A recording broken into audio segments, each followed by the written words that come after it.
وسلموا علی رسول الکریم۔ درود پاک پڑھیں۔ اللہم صلی علی سیدنا و شفیعنا و نبینا مولانا محمد معدن الجود والکرم وآلہ وبارک وسلم صلاۃ و سلام علیک یا رسول اللہ صلی اللہ تعالی علیہ وآلہ وسلم۔ بسم اللہ الرحمن الرحیم۔ بخاری و مسلم میں روایت ہے کہ حضور اکرم صلی اللہ علیہ وسلم سے دریافت کیا گیا، پوچھا گیا، یا رسول اللہ صلی اللہ علیہ وسلم، لوگوں میں کون محبت کرنے کے زیادہ لائق ہے؟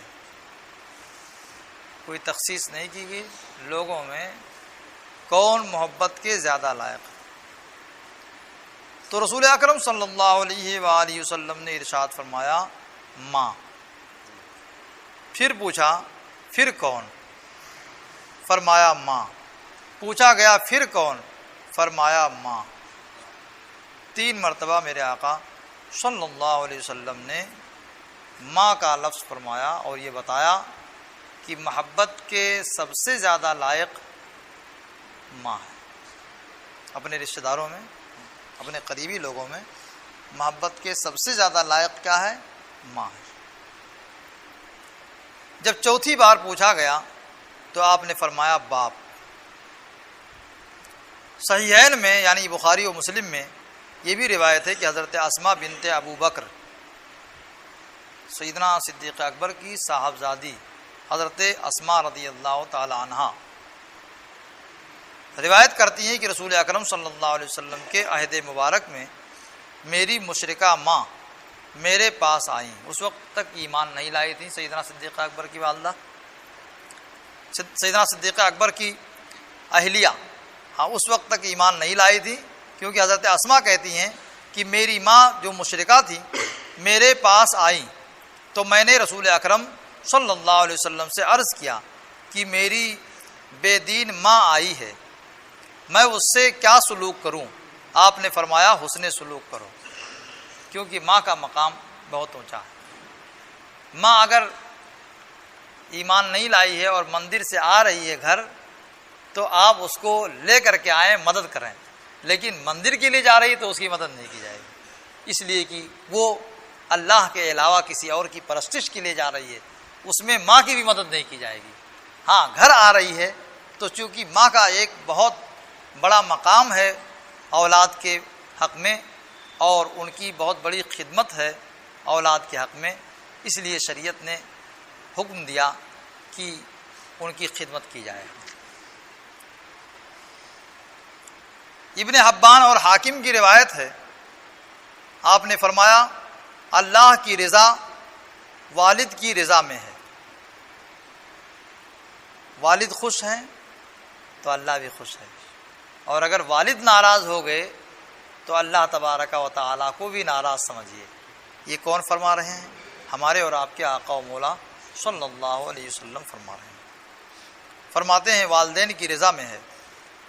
کس کی رضا؟ اللہ کی رضا۔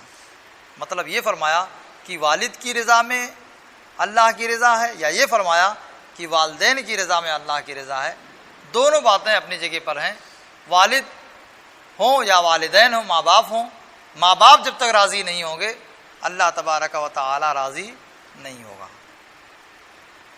اور اللہ کی ناراضگی، جیسے اللہ کی رضا ماں باپ کی رضا میں ہے، ایسی اللہ کی ناراضگی والدین کی ناراضگی میں ہے۔ لہذا جن کے والدین زندہ ہیں وہ ان کو خوش رکھیں۔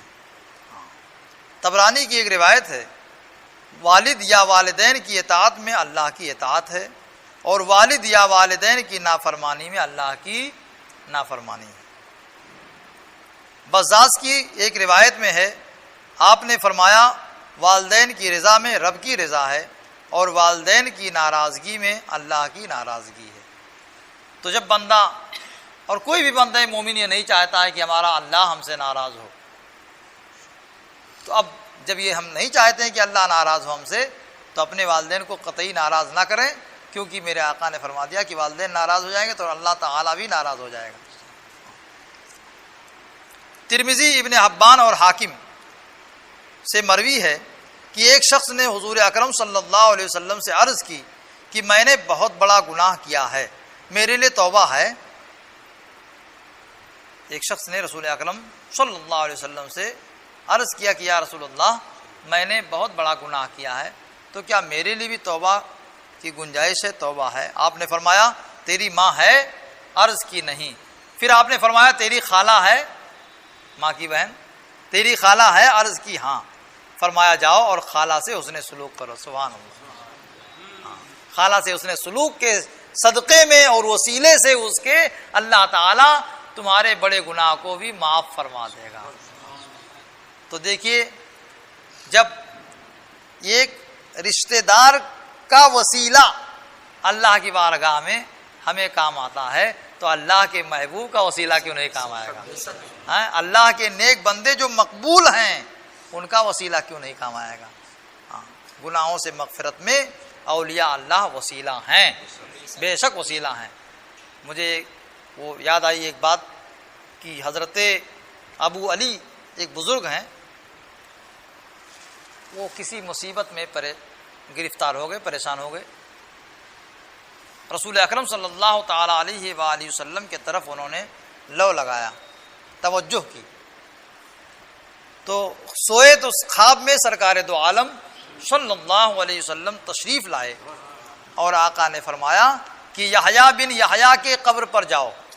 سبحان اللہ، میرے آقا صلی اللہ علیہ وسلم بھیج رہے ہیں۔ یحییٰ بن یحییٰ یہ بہت بڑے محدث تھے جو حدیث کی خدمت کرتے تھے اور حدیث بیان کرتے تھے۔ تو سرکار نے فرمایا کہ یحییٰ بن یحییٰ کے مزار پر جاؤ اور وہاں اپنے گناہوں کی مغفرت طلب کرو اور ان کا وسیلہ لو، اللہ تبارک و تعالیٰ تمہارے مشکل کو حل کر دے گا۔ سبحان اللہ۔ بہت سی مصیبتیں ہمارے گناہ کی وجہ سے خود آتی ہیں ہم پر، یہ بھی ہم نے اس واقعہ سے سمجھا، کیونکہ میرے آقا صلی اللہ علیہ وسلم نے کیا فرمایا؟ اپنے گناہ سے وہاں جا کر کے مغفرت طلب کرو اور ان کا وسیلہ لو، انشاءاللہ تبارک و تعالی تمہارا مشکل حل ہو جائے گا۔ تو حضرت یحییٰ بن یحییٰ کہتے ہیں کہ ہم نے ایسے ہی کیا تو اللہ تعالیٰ نے بہت بڑے مشکل سے ہم کو نجات عطا کر دی۔ یہ واقعہ جو ہے ایسی کتاب میں ہے جس کو بدمذہب بھی مانتے ہیں، لیکن وہی ان کا ماننا کیا ماننا ہوتا ہے۔ وہ کتاب کون سی کتاب ہے؟ نام لے لیتا ہوں، تہذیب التہذیب۔ تہذیب التہذیب ایک ایسی کتاب ہے کہ جس کو بدمذہب بھی مانتے ہیں، اس کتاب کے اندر یہ واقعہ درج ہے۔ اللہ تبارک و تعالی ہمیں ہدایت عطا فرمائے۔ تو وسیلہ بہت بڑی چیز ہے۔ میرے آقا نے کیا فرمایا کہ تم اپنے خالہ کے ساتھ جاؤ اور ان کے ساتھ حسن سلوک کرو، اچھا برتاؤ کرو، تمہارا گناہ اللہ تعالیٰ ان کی خدمت کے وسیلے سے معاف کر دے گا۔ سبحان اللہ۔ ابو داؤد اور ابن ماجہ میں مروی ہے کہ ایک شخص نے پوچھا یا رسول اللہ والدین کے موت کے بعد ان سے نیکی کرنے کی کوئی صورت ہے؟ یہ بھی سن لینا ضروری ہے، جان لینا ضروری ہے۔ یہ نہیں کہ والدین دنیا میں ہے تبھی ہم ان کے ساتھ اس نے سلوک کر سکتے ہیں، دنیا سے جانے کے بعد بھی ہمارا رشتہ قائم ہے اور ہم ان کو فائدہ پہنچا سکتے ہیں اور ان کی خوشی لے سکتے ہیں۔ دنیا سے جانے کے بعد بھی ان کی خوشی حاصل کر سکتے ہیں اور ان کی خوشی میں اللہ کی خوشی بھی پا سکتے ہیں۔ یہ بھی سوال کیا گیا سرکار سے کہ موت کے بعد بھی ان سے نیکی کرنے کی کوئی صورت ہے؟ آپ نے فرمایا ان کے لیے دعائے مغفرت کرو، ان کے لیے مغفرت کی بخشش کی دعا کرو، نمازوں میں بھی دعا کرو اور دعاؤں کے مواقع میں اپنے والدین کو ضرور دعاؤں میں یاد رکھو۔ زندہ ہے تو صحت و سلامتی ایمان کی حفاظت کی دعا کرو اور دنیا سے چلے گئے تو مغفرت کی دعا ضرور والدین کے حق میں کرتے رہو، کیونکہ والدین ہی ہمارے دنیا میں آنے کے سبب بنے ہیں۔ اور ان کے وعدوں کو پورا کرو، یہ بھی میرے آقا نے فرمایا کہ اگر والدین نے تمہارے کسی سے کچھ وعدے کیے ہیں تو اس کو پورا کرو، یا تم سے کچھ وعدہ لیا ہے تو اس کو پورا کرو۔ ان کے رشتہ داروں سے تعلق رکھو، جو والدین کے دوست ہیں، رشتہ دار ہیں۔ یہ نہیں کہ ہمارا تو رشتہ دار نہیں ہو تو والد کا تھا، وہ تو ہمارا تو ختم ہو گیا معاملہ، ایسا نہیں، اس کو عبادت سمجھ کر کرو۔ میرے آقا نے فرمایا کہ ان کے رشتہ داروں سے تعلق رکھو اور ان کے دوستوں کی عزت کرو، دوستوں کی عزت کرو۔ ابن حبان کی روایت میں ہے اتنا اور ہے کہ اس جوان نے کہا کہ کتنی عمدہ اور جامع بات ہے۔ جب میرے آقا نے جواب دیا تو اس نوجوان نے کہا کہ کتنی عمدہ اور جامع بات ہے، یعنی آپ نے بہت اچھی بات فرمائی۔ میرے آقا نے فرمایا جاؤ اس پر عمل کرو. ایسا آج بھی ہوتا ہے. بہت اچھی تقریر کی, تقریر تو اچھی ہوئی, عمل بھی کرو. سمجھ گئے آپ؟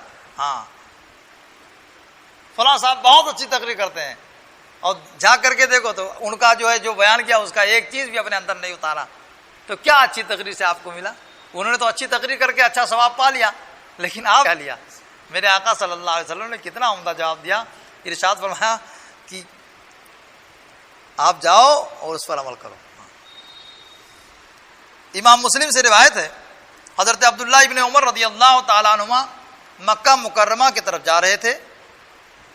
راستے میں انہیں ایک بدوی ملا, ایک دیہات کا رہنے والا بدوی ملا. آپ نے اسے اپنے گدھے پر سوار کیا. گدھے کی سواری حضرت کی رہی ہوگی. حضرت عبداللہ بن عمر کا واقعہ بیان ہو رہا ہے. تو گدھے پر سوار کر لیا اس بدوی کو, دیہاتی کو, اور اپنی پگڑی اتار کر کے اسے دے دی. سبحان اللہ, جو امامہ سر پہ تھا اسے نذر کر دیا. ہاں, ابن دینار نے کہا, جو ان کے ساتھی تھے, کہا کہ اللہ تعالیٰ آپ پر رحم کرے, یہ بدوی لوگ تو معمولی سی عطا سے خوش ہو جاتے ہیں, تو ان کو کوئی چھوٹی سی چیز دے دیتے, وہی ان کو خوش کرنے کے لیے کافی تھا.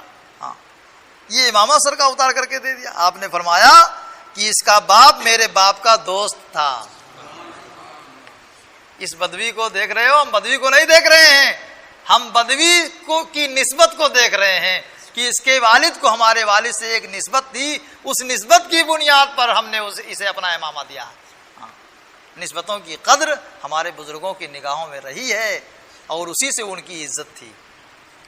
نسبتوں کی قدر ہے تو عزت ہے. کیا کہا؟ میرے باپ کا دوست تھا اس کا باپ, اور میں نے رسول اللہ صلی اللہ علیہ وسلم سے سنا ہے. صحابہ کرام ایک ایک میرے آقا کے فرمان کو اپنے سامنے رکھتے تھے. کہتے ہیں کہ میں نے رسول اللہ سے سنا ہے, آپ نے فرمایا بہترین نیکی بیٹے کا اپنے باپ کے دوستوں کو عزیز رکھنا ہے. اپنے باپ کے دوستوں کو عزیز رکھنا یہ بیٹے کے لیے بہترین نیکی ہے. یہ میرے آقا نے فرمایا. تو وہ نیکی کمانے کے لیے میں نے یہ عمل کیا ہے. سمجھ گیا؟ ہاں, صحیح ابن حبان میں حضرت ابو بردہ رضی اللہ تعالیٰ عنہ سے مروی ہے کہ میں مدینہ منورہ میں آیا تو عبداللہ بن عمر رضی اللہ تعالیٰ عنہما میرے یہاں تشریف لائے, میرے پاس آئے اور فرمایا جانتے ہو میں تمہارے پاس کیوں آیا ہوں؟ حضرت عبداللہ بن عمر صحابی کہتے ہیں جانتے ہو میں تمہارے پاس کیوں ملنے آیا ہوں؟ ابو بردہ سے کہا. میں نے کہا نہیں. ابو بردہ کہتے ہیں میں نے کہا نہیں, مجھے نہیں معلوم کہ آپ کیوں آئے ہیں ملنے. ہاں, آئے ہوں گے. انہوں نے فرمایا کہ میں نے حضور صلی اللہ علیہ وسلم کو فرماتے ہوئے سنا ہے کہ جو شخص قبر میں سوئے ہوئے باپ سے نیکی چاہتا ہے, قبر میں سوئے ہوئے باپ کو جو نیکی پہنچانا چاہتا ہے, وہ اس کے دوستوں سے حسن سلوک کرے. میرے باپ عمر اور تمہارے باپ میں بھائی چارہ تھا, اس لیے حاضر ہوا ہوں.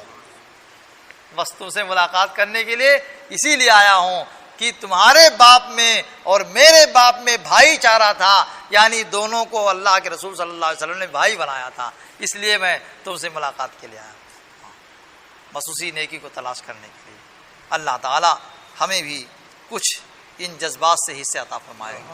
دعا کے لات اٹھائے. مولا صلی وسلم دائما ابدا علی حبیبک خیر الخلق کلہم. الہ کریمہ کار سزا بندہ نوازا, ہمیں والدین کے ساتھ حسن سلوک کی توفیق عطا فرما. مولا ہمارے والدین جو زندہ ہیں ان کو صحت و سلامتی عطا فرما, اور جن کے والدین دنیا جا چکے ہیں مولا ان کی مغفرت فرما. ہم سب کو بخشے ہوئے میں لکھ مولا ہمیں اپنی رضا عطا فرما. وفوض امری الی اللہ ان اللہ بصیر بالعباد برحمتک یا ارحم الراحمین. لا الہ الا اللہ محمد رسول اللہ صلی اللہ تعالی علیہ وآلہ وسلم.